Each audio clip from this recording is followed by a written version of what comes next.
अब क्या होगा, मेरा तो दिल होल रहा है। बुशरा खातून की परेशानी में कई गुना इजाफा हो गया था। दिलावर शेख वाले मामले में कुछ मोहलत तो इनके पास मौजूद थी। इसकी बेटी तो एकदम ही तूफान सर पर ले आई थी। इत्मीनान रखें, सब कुछ ठीक हो जाएगा मां जी। इसने इत्मीनान भरे अंदाज में मां को तसल्ली दी। तुम नहीं जानती मेरी जान, ऐसे बाइख्तियार और साहिब हैसियत लोगों के लिए हम गरीब मोहम्मल में टाट के पैवनत जितनी अहमियत रखते हैं। इसने बस तमधारी सूरत देखकर शादी की हामी भरी है तुम्हें। चंद दिन इस्तेमाल करने के बाद वो तलाक के 3 लफ्ज बोलकर तुम्हें वापस फेंक देगा।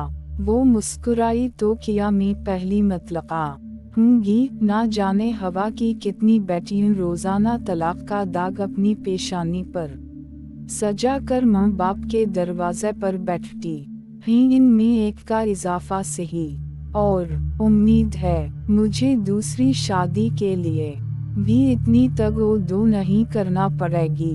सबसे बढ़कर दिलावर शेख जैसी निहुसत से हमारी जान छूट जाएगी। तुम्हें अकेले इतना बड़ा फैसला नहीं करना चाहिए था। कम अज कम मुझसे मशवरा तो कर लेती। बेटी की बातों से इत्तिफाक करने के बावजूद इसे इत्मीनान महसूस नहीं हो रहा था। अम्मी जान, कहा तो है मशवरे या इजाजत का वक्त मेरे पास नहीं था। अगर मैं वो मौका गवा देती तो फिर वही कुढ़ना सुलगना ही मुकद्दर ठहरता। अगर इस सौदे से पीछे हटना मुमकिन है तो बेहतर होगा इस शख्स को मना कर दो, बल्कि मुआफ़ी मांग कर जश्न छुड़वा लो। मां ने इसकी हौसला शकनी में कोई दकीका फरोगज़ाश्त नहीं किया था। एक बार तनाविश के दिल में भी ख्याल आया कि मां की बात मान लेना चाहिए, मगर इसके साथ ही कबीर दादा की कदावर और पर रोग शबी इसकी आँखों के सामने लहराई। इसे लगा बदला लेने के अलावा भी कबीर दादा में कोई तो ऐसी बात थी कि वो इसकी सोचों पर छाया हुआ था। वो अपने फैसले पर डट गई। मां जी, अगर वो मुझे खुद भी मना कर दे तब भी मैं पीछे हटने को तैयार हूँ। आप नहीं जानती मेरे दिल में दिलावर शेख से बदला लेने के लिए कैसी आग भड़क रही है। इस आलाओं को दिलावर शेख का खून ही बुझा सकता है। अगर तनाविश को भाई के कातिल से इस दर्जा नफरत थी तो वो इसके बेटे का भी तो कातिल था। वो फर्माबरदार और खिदमत करने वाले बेटे की अज़ियतनाक मौत को कैसे भुला सकती थी। बेटी से कई गुना ज्यादा वो खुद दिलावर शेख को कैफरे किरदार तक पहुंचाने की ख्वाहिश थी। तनाविश के तरीक़ाकार से इख्तिलाफ रखने के बावजूद आखिर इसे मुत्तफ़िक़ होना पड़ा। वो हार मानते हुए बोली, ठीक है बेटी, बस यही दुआ करती हूँ अल्लाह पाक तुम्हारा नसीब अच्छा करे, आमीन। कि कर तनाविश ने इत्मीनान का गहरा सांस लिया था। रात को तनाविश मां के साथ मिलकर अगले दिन का मंसूबा तय करती रही।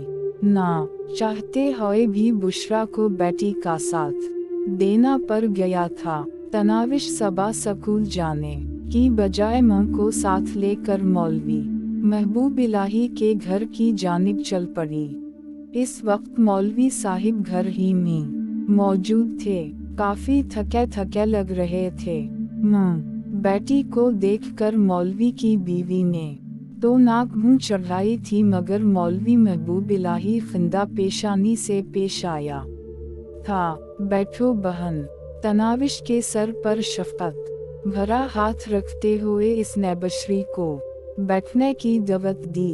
इसके साथ ही वो अपनी बीवी को मुखातब हुआ, सुगरी की मां, चाय तो पलवा दो। चाय हम पी कर आए हैं भाई जान। बुशरा ने रस्मी सा इनकार किया।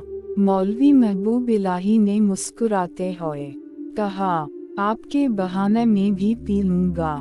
बहन जी, इसकी बीवी अलबत्ता बुशरा के इनकार से पहले ही बावर्ची खाने की तरफ बढ़ गई थी। तो आपने यहाँ से जाने का पक्का इरादा कर लिया है? बुशरा दुखी दिल से पूछने लगी। मजबूरी है बहन, जो लोग आज एक बेटी के लिए कंधे से कंधा मिला कर खड़े नहीं हो सकते, इनसे मजीद क्या तवक्को की जा सकती है? भैया, आप बिल्कुल ठीक फरमा रहे हैं, मगर आप जिस जगह भी तशरीफ ले जाएंगे वहाँ भी तो ऐसे ही लोग होंगे। ये तो हमारा कौमी मिजाज बन चुका है, हम ज़ुल्म के खिलाफ भी आवाज़ नहीं उठाते। अगर हम मुत्तहिद होते तो क्या